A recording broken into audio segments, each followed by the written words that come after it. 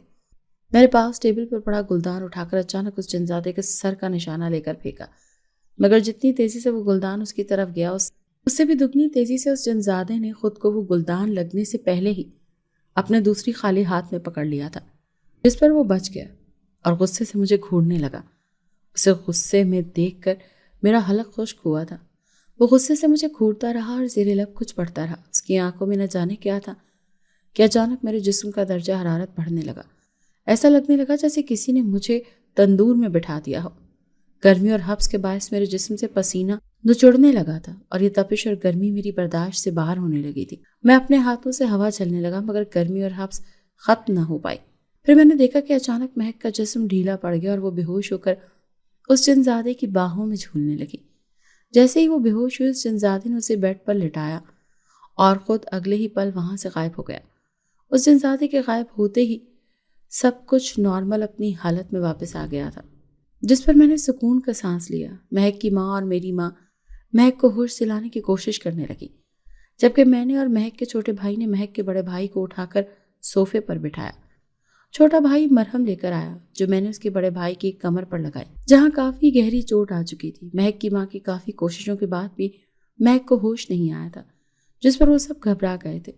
اتنی رات کو اسے اسپتال میں نہیں لے جا سکتے تھے، تبھی وہ آیتیں پڑھ پڑھ کر اس پر دم کرنے لگے۔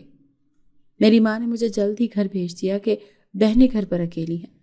میں سر ہلاتا گھر چلا آیا، ساتھ ہی ساتھ جو آج ہوا اس کے بارے میں سوچ رہا تھا۔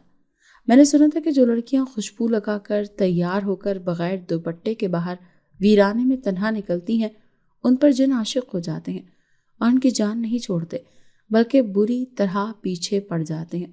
اور میں نے خود اپنی آنکھوں سے مہک کو تیار ہو کر اندھیرے میں تنہا اپنے گھر کی چھت پر کافی دیر تک ٹہلتے ہوئے دیکھا تھا، اور وہ جنزادہ بھی ان کی چھت پر موجود بیری کے درخت پر رہتا تھا، تو یقیناً وہ مہک کی خوبصورتی پر عاشق ہو گیا ہوگا۔ وہ تھی بھی تو اتنی حسین۔ کافی دیر تک میں اس سب کے بارے میں سوچتا رہا۔ میں جب بھی آنکھیں بند کرتا تو اس جنزادی کی شکل میری آنکھوں کے سامنے گھومنے لگتی، اور ساتھ ہی ساتھ پھر سے وہی حبس اور گرم کا سا احساس ہونے لگتا، جیسے ابھی وہ جنزادہ اپنی خطرناک اور خوفناک آنکھوں سے مجھے گھور رہا ہو۔ میں جھٹ سے آنکھیں کھول کر اپنے کمرے میں نگاہ دوڑا کر ادھر ادھر دیکھتا، مگر اس جنزادے کو کہیں نہ پا کر سکون کا سانس بھرتا۔ لیکن کچھ دیر کی تگ و دو کے بعد میں ہر سوچ کو ذہن سے جھٹک کر سونے میں کامیاب ہو ہی گیا تھا۔ اگلے صبح میری آنکھ معمول کے مطابق کھلی۔ میں فریش ہو کر اور تیار ہو کر بیگ تھامتا باہر آیا تو دیکھا کہ امی اب تک گھر پر نہیں آئی تھی۔ میری بڑی بہن بھی تشویش میں تھی، چھوٹی بہن بھی ساتھ ہی تھی، جس پر میں نے اپنی بہنوں کو جو کچھ ہوا اس کے بارے میں سب کچھ بتا دیا۔ ساری بات سن کر دونوں نے خوفزدہ ہو کر میری طرف بے یقینی سے دیکھا، جس پر میں نے بتایا کہ امی اسی لیے ان کے گھر ہیں۔ امید ہے کہ اب تک مہک کو ہوش آ گیا ہوگا، امی ابھی آ جائیں گی۔ اتنا کہہ کر ناشتہ کر کے میں یونیورسٹی اور میری چھوٹی بہن کالج چلی گئی۔ یونیورسٹی آنے کے بعد میں نے معمول کے مطابق لیکچرز لیے اور پھر چھٹی کے وقت واپس گھر کی طرف روانہ ہوا۔ گھر آنے کے بعد میں نے اپنی ماں سے سارے حالات جاننا چاہے تو علم ہوا کہ مہک کو صبح سحری کے وقت ہوش آیا تھا، اور ہوش میں آتے ہی وہ شدتوں سے رونے لگی تھی۔ وہ اس جنزادے سے بے حد خوفزدہ ہو گئی تھی۔ اسے بس اس بات کا ڈر تھا کہ وہ جنزادے اسے اپنے ساتھ نہ لے جائے اور پھر نہ جانے کیا سلوک کرے گا۔ وہ اس کے ساتھ نہیں جانا چاہتی تھی، تبھی رو رو کر اپنا حشر بگاڑ لیا تھا۔ وہ چھت سے نیچے اپنی ماں کے کمرے میں شفٹ ہو گئی تھی۔ اس کی ماں نے یا گھر میں سے کسی نے بھی اس کے سسرال والوں یا منگیتر کو اس بارے میں کچھ نہیں بتایا تھا کہ کہیں وہ رشتہ ہی نہ توڑ دے۔ اب اس کی ماں مسلسل اس حوالے سے پریشان تھی کہ کیا کریں کہ وہ جنزادہ مہک کا پیچھا چھوڑ دے۔ وہ خود تو ان کی بات نہیں مان سکتا تھا کیونکہ وہ مہک پر عاشق ہو چکا تھا، ایسے میں وہ کبھی بھی اس کا پیچھا نہ چھوڑتا۔ اس کی ماں نے اپنے بیٹوں کو کسی قابل عامل کا پتہ ڈھونڈنے پر لگا دیا تاکہ اس جنزادے سے جان چھڑائی جائے۔ ان کی بات سن کر مجھے اچانک اپنا ایک دوست یاد آیا تھا جس کا چچا ایک عامل تھا۔ وہ سرکس جنات سے لوگوں کی رہائی دلواتا تھا اور ایسے لوگوں کا علاج کرتا تھا جن پر جنات قابض ہو جاتے ہیں۔ میں نے اپنی ماں کو بتایا تو میری ماں نے اس سے رابطہ کرنے کا مشورہ دیا۔ میں نے جلدی سے اپنے دوست کو فون کر کے ساری بات بتائی تو اس نے ایڈریس لے کر کہا کہ وہ اپنے چچا کو ساری بات بتا دے گا اور پتہ بھی دے دے گا، بس تم آگے سے چچا کو ریسیو کر لینا۔ میں نے اس کی بات سن کر حامی بھر لی اور پھر اپنی ماں کو بتا کر آرام کرنے چلا گیا۔ شام کے وقت کھانا کھا کر میں نے اپنے دوست کو فون کیا تو اس نے بتایا کہ اس کا چچا شہر سے باہر ہے،